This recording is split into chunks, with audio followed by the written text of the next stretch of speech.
Manager in Strumpfhosen von Romy van Mader. Tauchen Sie ein in eine Welt, in der die Liebe oder das, was man damals dafür gehalten hat, oft zum Brüllen komisch ist, weil das Leben selbst die eigenwilligsten Geschichten schreibt. Diese Erzählung ist überspitzt, bewusst ironisch und lässt die Ohren sicherlich hier und da rot aufleuchten. Doch blickt man hinter die Fassade, erkennt man die Seltsamkeit des Daseins. Wir alle stolpern manchmal in Situationen, über die wir uns im Nachhinein wundern, warum sie geschehen sind und warum wir sie so lange zugelassen haben. Es ist die Geschichte einer Frau, die im Glanz von Designerlabels versucht, die Leere einer unerfüllten Hoffnung zu füllen. Ein Zeitzeugnis darüber, wie teuer uns Träume zu stehen kommen können, die eigentlich gar nicht unsere eigenen sind.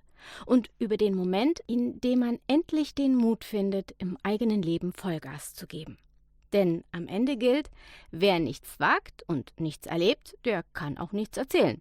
Oder wie es mein Lieblingsspruch sagt, während du dein Leben planst, fällt Gott hinter dir lachend vom Stuhl. Übereinstimmungen mit realen Menschen oder menschenähnlichen Wesen sind natürlich rein zufällig. Viel Freude beim Lesen, Hören und Mitfühlen. Ihre Romy van Mader. Wenn jemand mit einer Pistole schlafen geht, weil er sein Vermögen unterm Bett versteckt, dann fragt man sich, wann die Knarre wohl mal losgeht. Vanessa, das bin ich. Eine attraktive Frau von 35 Jahren mit schwarzen, langen, gewellten Haaren und blaugrünen Augen. Ich, eine emsige Schmuck-, Taschen-, Kleidchen- und Schuhsammlerin und Modebloggerin. Man könnte meinen, ich sei oberflächlich und nur an Männern ab einer gewissen Gehaltsklasse interessiert. Ja, abstreiten kann ich das nicht, aber ich habe auch andere Interessen. Mein auserwählter Mann heißt Markus Brumbiegel, 51 Jahre alt, 1,82 Meter groß, fleißiger Kettenraucher und Solariumgänger, so wie ich. Seine Haarfarbe wechselte in den 10 Jahren unserer Affäre von mittelblond über grau bis hin zu schlohweiß. Beruflich war er ein gefeierter Manager eines deutschen Weltkonzerns, überaus erfolgreich und überaus dominant im Geschäftsleben. Privat allerdings schrumpfte der Manager unter Mamis wachem Blick zu einem Kleinkind zurück und ließ sich von seiner Mami befehligen, bekochen und bewaschen. Unsere Begegnung vor 10 Jahren war Schicksal, das wusste ich sofort. Eine Begegnung fürs Leben.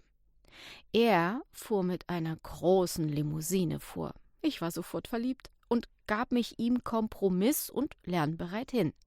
Ich hoffte auf ein Happy End in Form eines herrschaftlichen Hauses, gemeinsamen Kindern und eines Lebens in Luxus. Ich wartete geduldig, denn Geduld ist eine Tugend. Aller 2, 3 Wochen durfte ich für knapp 3 Tage, übers verlängerte Wochenende, anfangs in meiner Studienzeit, später suchte ich mir einen Job, der mir aber noch genug Zeit mit ihm ließ, in seiner Penthouse-Wohnung einkehren, um ihn von seiner verantwortungsvollen Arbeit abzulenken. Natürlich machte er sich auch Gedanken um die Welt, wobei seine Gedankengänge meinen meist nicht ganz entsprachen. Es lag wohl daran, dass ich manches menschlicher und nicht gar so nüchtern sah wie er. Ging es heiß her und ich gewann mit meinen Argumenten die Oberhand, winkte er abschätzend ab und bezeichnete meine Ansichten als Flower-Power-Mist. Anderes sah ich wiederum nicht ganz so demokratisch unbedenklich wie er. Da war ich dann eine wilde Anhängerin obskurer Verschwörungstheorien. Dass sich einige meiner bedenklichen Vorhersagen später als wahr erwiesen, davon wollte er aber nichts wissen. Der große Lenker und Denker. Ich blieb ruhig, auch wenn er lauter wurde. Dinge, die ich nicht ändern kann, über die rege ich mich nicht auf. Vielleicht lag mein Pool auch einfach nur in meinem niedrigen Blutdruck begründet. Wir führten auch ruhigere Debatten. Beispielsweise über den Tierschutz. Da waren wir uns dann immer einig. Es knallte speziell dann, wenn die Geschäftszahlen nicht den gewünschten Mega-Erfolg mit sich brachten und der Druck auf ihn zu groß wurde. Meistens endeten diese einseitig lauten Dispute damit, dass Markus völlig hilflos sein Portemonnaie zückte. Die Last der Welt nicht mehr aushaltend. Und um sich besser zu fühlen, schickte er mich dann zum Einkaufen. »Hase, ich habe kein Hemden mehr. Du hast doch so einen tollen Geschmack. Kauf mir mal welche.« Er bescheinigte mir hinlänglichen Geschmack ob meines eigenen, wohlgeformten Körpers und meiner immer adretten Kleiderwahl, die stets up-to-date ist. Beim Shoppen konnte mir keiner so schnell das Wasser reichen. Und so fuhr ich mit seinem Firmenwagen los und kaufte ein. Ich arbeitete seinen Einkaufszettel wunschgemäß ab und kaufte beispielsweise in einem ausgesuchten Geschäft 70 weiße Unterhemden der Marke Hugo Boss für knapp 2.800 €, 100 Paar schwarze Socken der Marke Falke und 50 exklusive Slips im Wert von 2.000 €. Einmal im Kaufrausch beschloss ich auch noch neue Bettwäsche Deluxe für insgesamt 600 € zu erwerben. Ein etwas kniffligerer Auftrag waren die Hemden und Hosen für ihn, aber bravourös meisterte ich auch das. Ich achtete akribisch darauf, dass zum Ende hin noch genügend Geld für eine Belohnung für mich in Form eines Schmuckstücks oder Designerteils übrig blieb. War ja nicht mein Geld, und ein Limit hat er mir nicht gesetzt. Also schlug ich das ganze Geld auf den Kopf. Der Gesamtwert lag übrigens bei knapp 10.000 €. Bei einem Jahresgehalt von 500.000 € konnte man das schon mal machen, dachte ich ganz freigebig bei mir. Ein tolles Gefühl im Übrigen, so mir nichts, dir nichts die 500-€-Scheine auf den Tresen zu hauen und dabei in die Gesichter der Verkäuferinnen zu schauen, die einen am liebsten mit der goldenen Sänfte hinaus und am besten gleich noch nach Hause tragen würden. Einmal im Jahr, meist im Oktober, stand er kurz vor einem völligen Nervenzusammenbruch und wies mich an, eine Kurzreise im Umkreis von 1.000 Kilometern zu planen. Ich entschied mich dann immer fürs bergige Land. Routenverlauf, Unterkünfte und Passüberquerungen waren meine Sache, und ich durfte mich für kurze Zeit als Frau Brumbiegel an seiner Seite fühlen. Herzlich willkommen, liebe Familie Brumbiegel. Kost und Logis und alles drumherum zahlt selbstverständlich er. Da war er großzügig und ich ihm außerordentlich dankbar. Ich revanchierte mich auf meine Art und füllte meinen Koffer mit allerlei Verwöhntinkturen und Utensilien. Liebevoll nahm ich mich seiner geschundenen Seele mit Haut und Haaren an. Die erste Nacht ließ er sich in meinen Schoß fallen und sich von mir den Kopf kraulen. Mehr war erst einmal nicht drin, denn nach stundenlanger Fahrerei musste sich der gestresste Manager gründlich erholen. Ja, verständlich. Während ich seinen Kopf zwischen meinen Beinen sanft hin und her wiegte, überlegte ich mir, was ich am nächsten Tag anziehen sollte und wo ich um alles in der Welt einkaufen gehen könnte. Die von mir ausgesuchten und immer wieder wechselnden Hotels und Chalets hatten allesamt WLAN-Anschluss. Das ist heutzutage Grundvoraussetzung für ein romantisches und ungestörtes Beisammensein. Und so konnte ich im Internet Ausschau nach namenhaften Boutiquen im Umkreis halten, während er schnarchend zwischen meinen Beinen lag. Wir, Markus und Vanessa. Das sind sage und schreibe 10 Jahre Liebelei ohne gefährliche Nähe seinerseits. Damit ist nicht die Entfernung unserer Wohnungen von knapp 100 Kilometern gemeint und ganz viel Hoffnung auf ein fürstlich-königliches Leben meinerseits. Eine wichtige Person fehlt jedoch noch in meiner Erwähnung. Kommen wir nun zu ihr.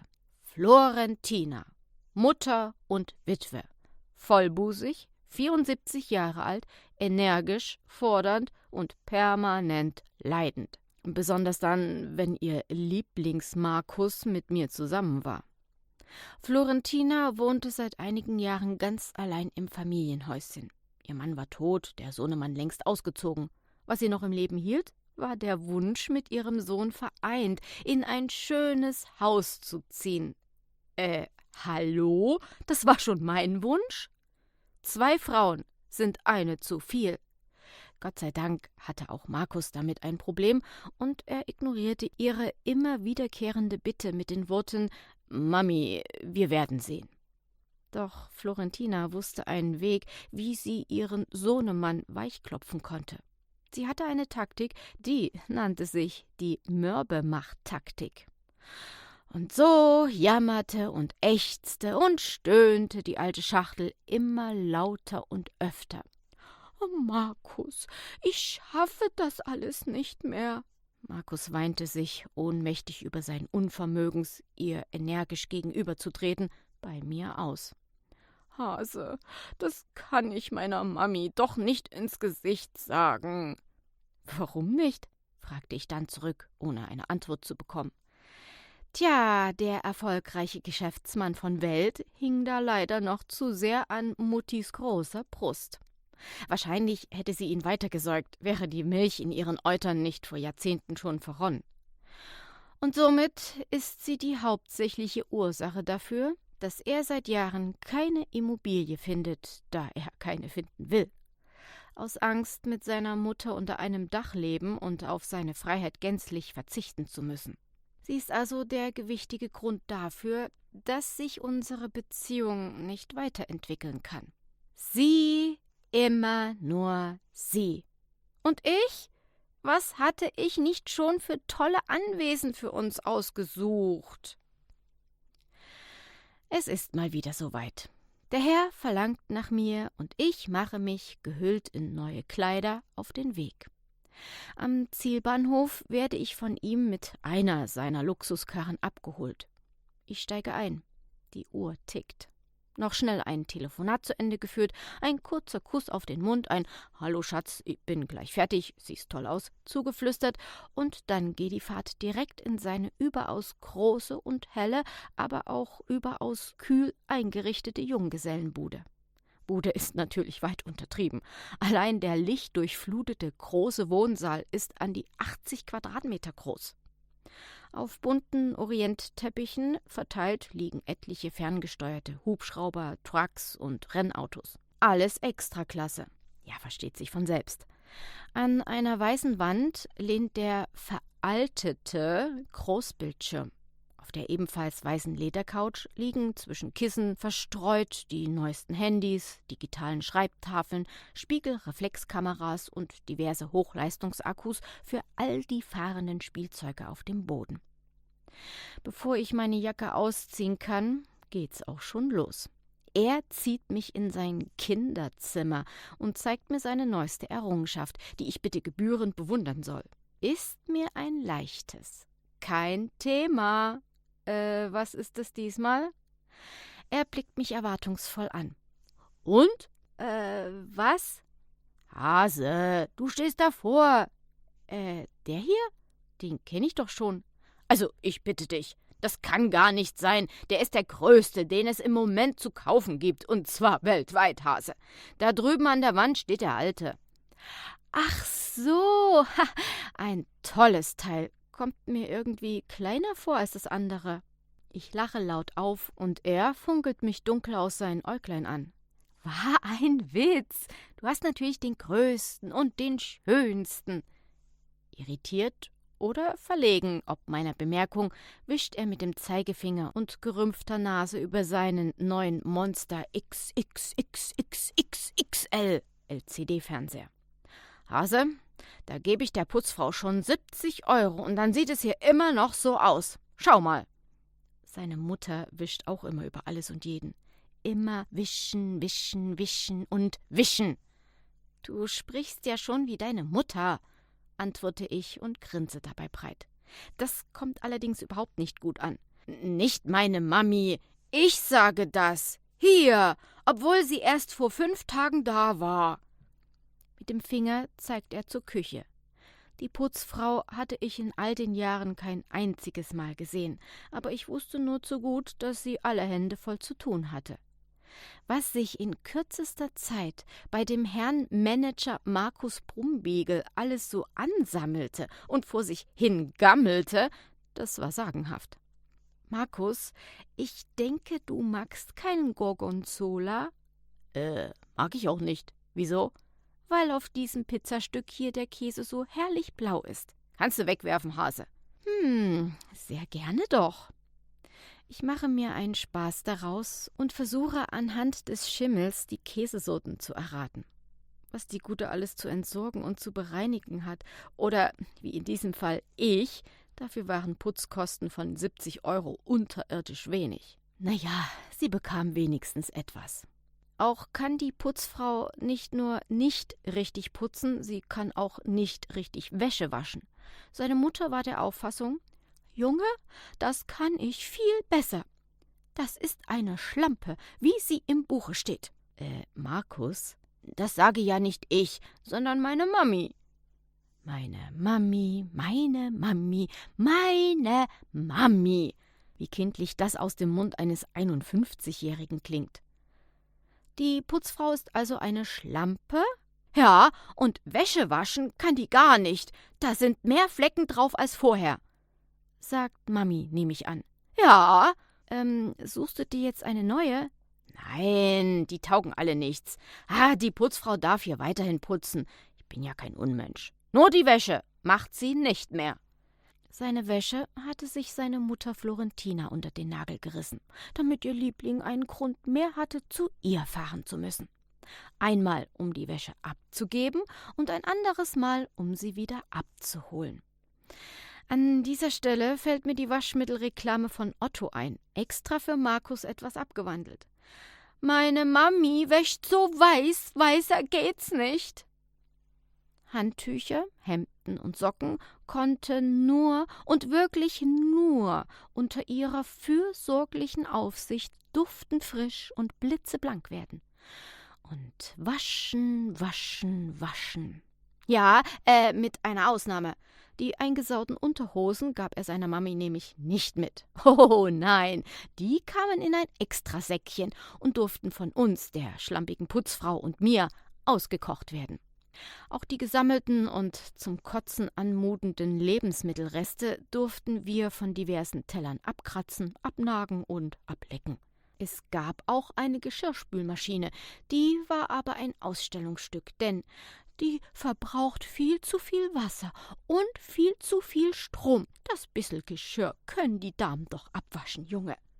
Gemeckert wird nicht und jeder ironische Kommentar hat gefälligst zu unterbleiben, wenn es darum geht, die holde Frau Mama vom Supermarkt A zu Supermarkt B, zu C und D und wieder zurückzufahren. Denn für das billigste Angebot pasteurisierter irischer Kuhmilch ist kein Umweg zu weit. Da sind Benzinpreis und Fahrzeit selbstverständlich völlig egal. Völlig idiotisch.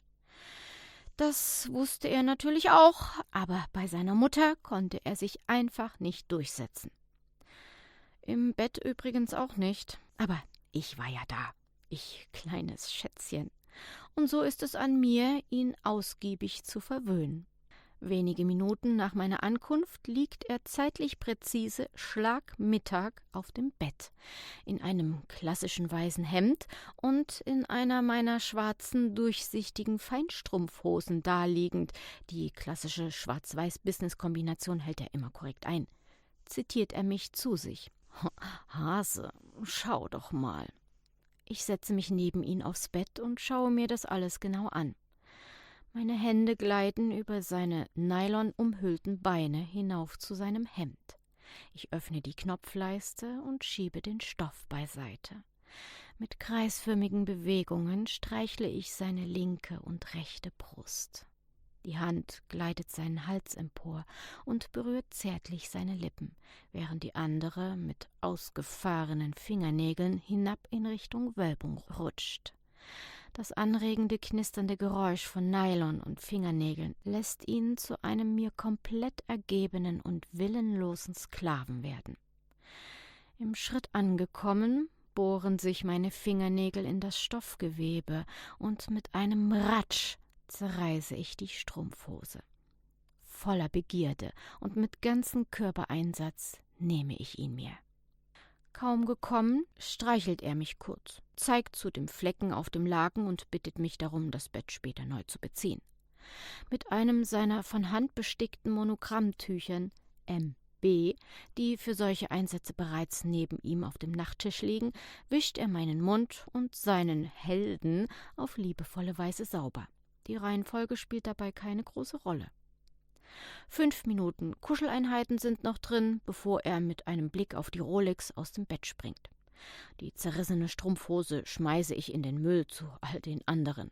Einige Minuten später sitzt er wieder korrekt gehüllt im zugeknöpften weißen und von Muttis handgebleichten Businesshemd und in schwarzer Anzughose, man weiß ja nie, wer in der heutigen Zeit alles so zuschaut, vor seinen Hochleistungsrechnern und hält Ausschau nach neuen Autos. Das Leben kann so langweilig sein, wenn man ein Auto länger als 3 Wochen fährt, nicht wahr? Er tauschte seine Autos sehr schnell aus. Komischerweise mich nicht. Das verwunderte mich immer wieder aufs Neue. Vielleicht lag es an meiner lustvollen Liebe oder an meiner inneren Gelassenheit oder einfach an meinen schönen und großen und außerordentlich strammen Pampelmusen, die im Gegensatz zu denen seiner Mami… lassen wir das besser. Vor einer Viertelstunde noch verkroch er sich zwischen meinen üppigen Brüsten und nun in seinem Büro, wo er sich eine Kippe nach der anderen ansteckt. Während ich die liebenswerte Hausfrau, ja, es ist Sonnabend, gebe und seine Dreckbude, wie gewöhnlich, wieder wohnlich gestalte. Vielleicht fahren wir heute Abend zu unserem Lieblingsrestaurant, einem Fachwerkhaus mitten im Grün, mit leckerer Hausmannskost, mit Vogelgezwitscher, herrlich altem Baumbestand, wundervoller Luft und himmlischer Ruhe. Mami war gerade am Telefon. Kannst du mit ihr einkaufen? What? Seine Mutter wohnte eine Autostunde entfernt. Ums Verrecken ließ sie sich nicht dazu bringen, einen Lebensmittelbringservice auf Kosten von Markus in Anspruch zu nehmen. Ihr schon gestresster Sohn sollte in seiner freien Zeit gefälligst für sie da sein. Selbst im Urlaub rief Florentina an, weil ihr der Rücken juckte. »Markus, ich bin umgefallen, es ist aber nichts passiert. Ihr braucht deswegen nicht zurückzukommen.« Daraufhin wurde der Aufenthalt natürlich sofort abgebrochen und die Heimfahrt angetreten. 700 Kilometer angespannte Rückfahrt mit der Gewissheit im Gepäck, dass nichts Schlimmes passiert war. Außer, dass ihr Sohn mit mir unterwegs war, um etwas auszuspannen, Kraft zu tanken, um auch mich wieder mal richtig verwöhnen zu können. 3 Urlaubstage waren futsch für die alte Mistkuh. Aber es kam ja nicht darauf an. Schließlich hatte Markus ja so viele freie Tage und wir fuhren ja so oft weg. Egoistische alte Gurke. Ich fahre also mit dem Fahrstuhl nach unten und freue mich schon, Florentina zu diversen Supermärkten zu kutschieren. Am Sonnabend. Nicht ärgern, nur wundern. Nanu, wo steht denn sein Firmenwagen? Irritiert scanne ich den ganzen Parkplatz ab. Es stünden zwar noch 5 oder 6, je nach Stimmungslaune des Herrn, weitere Fahrzeuge zur Verfügung, aber diese zu fahren ist mir strengstens untersagt. Krummbiegel bewahre. Schließlich ist das sein Fuhrpark, es sind seine Autos, er bestimmt, er ist der Macker. Er ist der Held in meinen schwarzen Strapsen.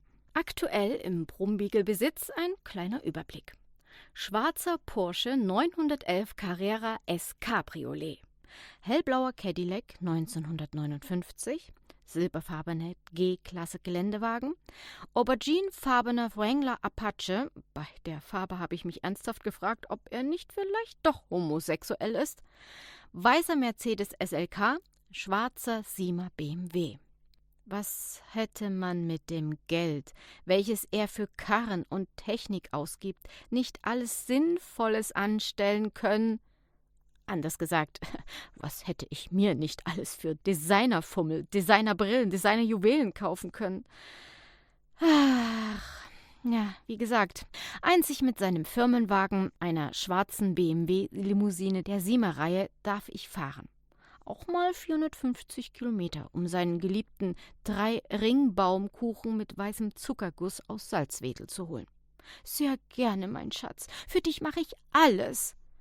Da hat er mal Glück, dass ich so gerne Auto fahre. Ja, ich muss von meinem geliebten Opi das Fernfahrergehen geerbt haben. Leider habe ich kein eigenes Auto. In einem kleinen Wägelchen will ich nicht fahren, da fehlt mir die Sicherheit der geräumigen Knautschzone. Aber zu mehr reicht mein Geld nicht. Noch nicht. Aber wenn wir erst einmal zusammen wohnen würden, dann keine Firmenlimousine, keine Autofahrt. Hatte seine Mami eben Pech und ich Glück. Der Fahrstuhl steckte mal wieder für etwas länger in der 2. Etage fest. Frau Knödel mit ihrem Rollator braucht erfahrungsgemäß eine Weile, bis sie herausgerollt war. Also flitze ich die Stufen bis zur 4. Etage hoch. Der Firmenwagen ist nicht da, keuche ich. Ach so, ja, der ist beim Reifenwechsel.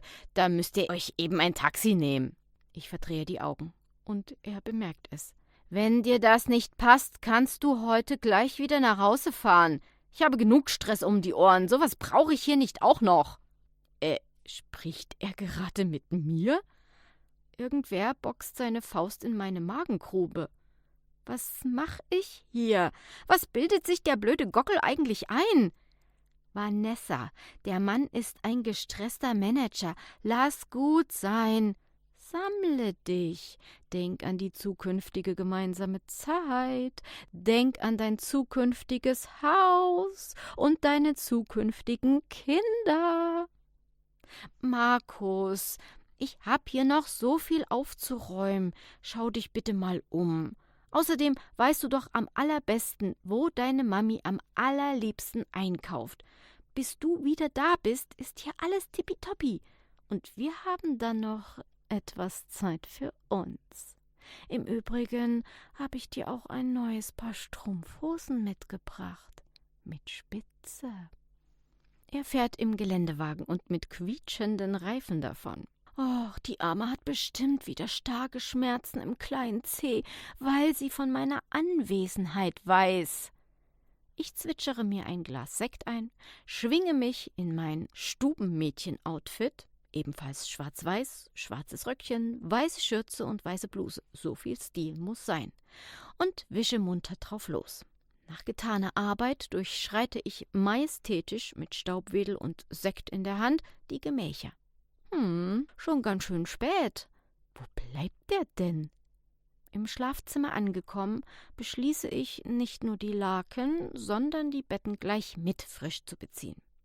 Ich bücke mich, schaue unter das Bett und beäuge neugierig den geheimnisvollen Koffer und die darauf liegende Pistole. Ich fingere am Kofferknauf herum und ziehe dieses beeindruckende Unter-dem-Bett-Set etwas näher zu mir heran.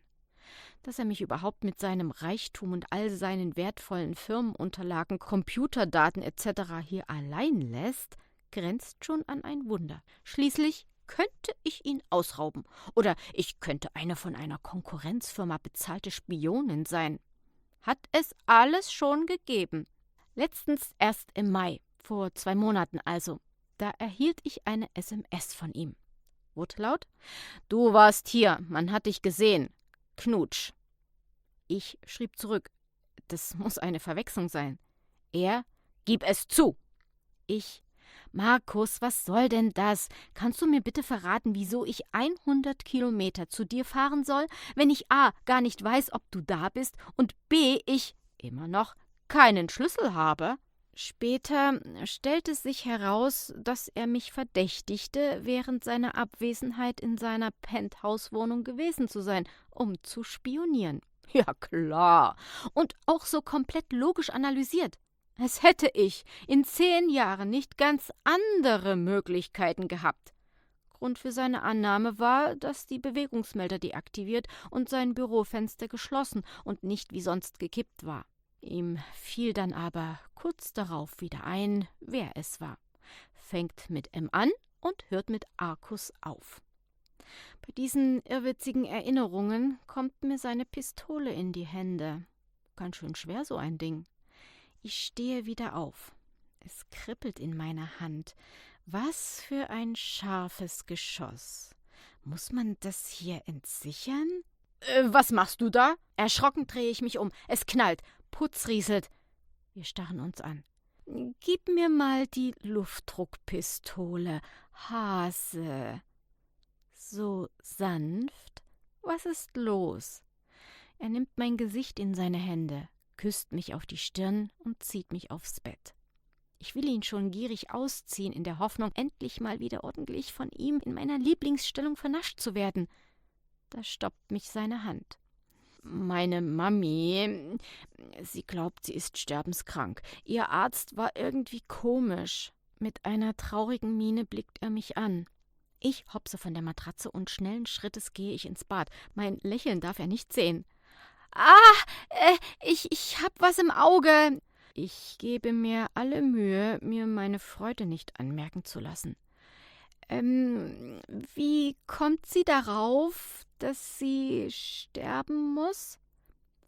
Hase, lass uns am besten von etwas anderem sprechen, ja? Wie du willst. Mein Spiegelbild sieht überaus freudig aus, viel zu freudig. Ich ziehe eine hässliche Grimasse, erschrecke vor mir selbst und setze mich mit ernstem Gesicht wieder neben ihn. Erinnerst du dich noch an die Stadtvilla mit dem parkähnlichen Grundstück? Ob ich mich daran erinnere? Ein Traum von einer Immobilie. Ja, aber natürlich, antworte ich in einer besonders liebreizenden Stimmlage und rutsche noch dichter an ihn heran. Mein Herz hüpft vor Freude. Schließlich nehme ich an, es geht mit seiner Mutter bergab und mit mir bergauf. Tod, Umwälzung, Neuanfang. Das hoffe ich für mich und natürlich für ihn. Endlich könnte ich räumliche Liebe in die neuen Gemäuer fließen lassen. Er hatte ja mehrfach geäußert, solange ich in dieser Bude wohne, wird hier nichts verschönert. Das ist eine vorübergehende Lösung. Sobald ich etwas Passendes gefunden habe, kannst du gerne deinen kreativen Geschmackssinn einbringen und dich austoben. Da vertraue ich dir ganz, Hase. Ich male mir unsere gemeinsame Zukunft aus. Lange Aufenthalte an der frischen Luft, im eigenen Garten, endlich Kinder, die ich mir so wünsche, und für ihn 2, 3 Hunde, grillen, tanzen und singen und an meiner Seite ein entspannter und gelöster Markus Brummbigel. Oh ja, das wünsche ich mir seit 10 Jahren. Ich tauche den Wunschpinsel in die allerherrlichsten Farben und zeichne in meiner Vorstellung die allerschönsten Szenen. Mit diesen wundervollen Bildern im Kopf trete ich die Heimreise an. Wenige Tage später dann die Gewissheit. Ein Anruf. Sie ist doch nicht sterbenskrank. Oh, schade, schade, sehr, sehr schade. Das hätte für mich der Beginn eines wundervollen Lebens sein können. Hätte. Hase, kannst du bitte dieses Wochenende noch einmal zu mir kommen? Wie bitte? Ja, sehr gerne. Oh, er verlangt schon wieder nach mir. Vielleicht hatte sich ja aufgrund der aktuellen Ereignisse ein Schalter bei ihm umgelegt. Und er hatte seiner Mutter endlich klargemacht, dass sie sich ihren Traum von einem Lebensabend an der Seite ihres Sohnes in einem gemeinsamen Haus abschminken kann. Hatte er sich endlich von seiner Mutter emanzipiert und wollte die Villa kaufen?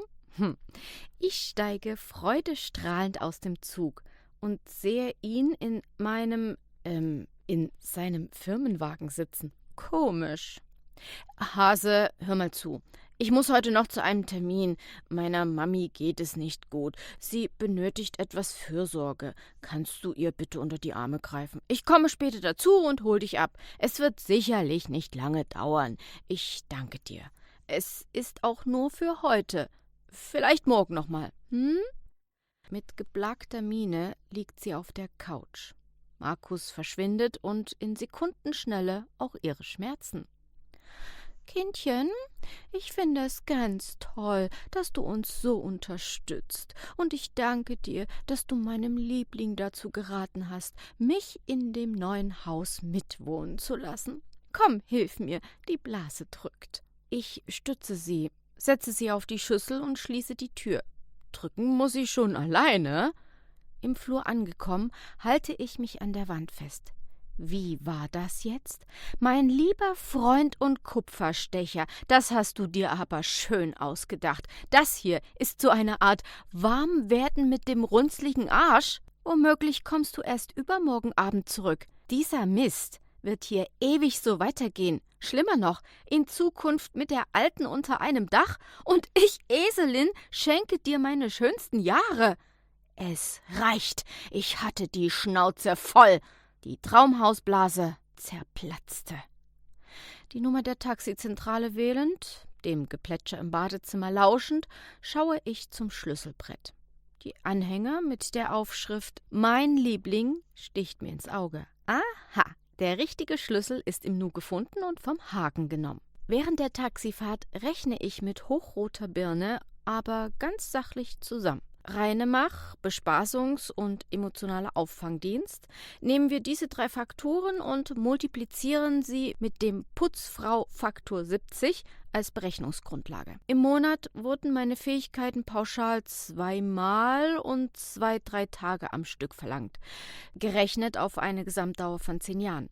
Hinzu kommen mein persönlicher Abschreibungswert, den freien Singlemarkt betreffend, und ein Versäumniszuschlag. Summa summarum kommen wir hier auf gute 400.000 Euro. Und das ist noch pro M. Brumbiegel gerundet. Oben in seiner Wohnung angekommen, gehen automatisch alle elektrischen Lichter an und meine komplett aus. Totalausfall. Ferngesteuert sehe ich unter sein Bett. Der Koffer ist natürlich weg. Was könnte ich mir denn dann für all die Jahre schenken? Dunkle Energie pocht in meinen Schläfen, in meiner Brust, in meinem Bauch. Überall in meinem Körper wächst dieses heiße Verlangen nach einem gewaltigen, nach einem kriminellen Abgang. Da ist es. Ich greife mir einen ganz bestimmten Autoschlüssel und nehme aus seinem Schrank gleich den dazu passenden Fahrzeugschein. Packe meine Sachen, blicke mich verwegen um und ziehe die Tür hinter mir zu. Ich hopse mutig pfeifend die Stufen hinab. Dann stehe ich vor dem einen vielversprechenden Garagentor und drücke auf die Fernbedienung. Langsam öffnet sich die Schatzkammer. Da steht er, mein neuer Schatz in Schwarz. Hallo, Liebes. Tür auf, Platz nehmen, Tür zu, anschnallen, Sitz und Spiegel ideal einstellen, alles, wie ich es in der Fahrschule gelernt hatte. Und die Zündung. Gänsehaut. Das gewaltige Röhren von 400.000 Megaplatzhirschen rinnt durch jede einzelne meiner Nervenzellen. Ja! Ich fahre meinen Carrera GTI S ganz vorsichtig rückwärts aus der Garage über die Pflastersteine. Ganz schön viel PS. Hossa! Schön vorsichtig auf die Straße. Klappt prima. Wo geht's zur Autobahn? Ja, langsam bekomme ich ein Gefühl für die Maschinerie. Ein bisschen Gas geben, noch etwas mehr. Es läuft rund. Rote Ampel. Gleich mal im Navi das Ziel eingeben. Wo ist das denn hier? Grün. Gas geben und nicht den Verkehr behindern. Da will ich hin. Bestätigen. Autobahnauffahrt ganz locker und los zur freien Fahrt ins Blaue. Je mehr ich auf das Pedal drücke, desto größer formieren sich meine Gewissensbisse. In Hannover angekommen, parkte ich das Vehikel ordnungsgemäß, jedoch nicht ohne ein Abschiedsgeschenk zu hinterlassen, meine getragene Strumpfhose. Und diese legte ich hübsch drapiert auf den Beifahrersitz. Den Schlüssel steckte ich in ein Kuvert und schickte ihn ab. Tschüssi! Der Gedanke, wie sehr er toben, schimpfen und sich ärgern würde, dass ich mit seinem kostbaren Nicht-Firmenwagen gefahren bin, zauberte mir ein breites Grinsen ins Gesicht. Und das sollte mir genug Bezahlung sein.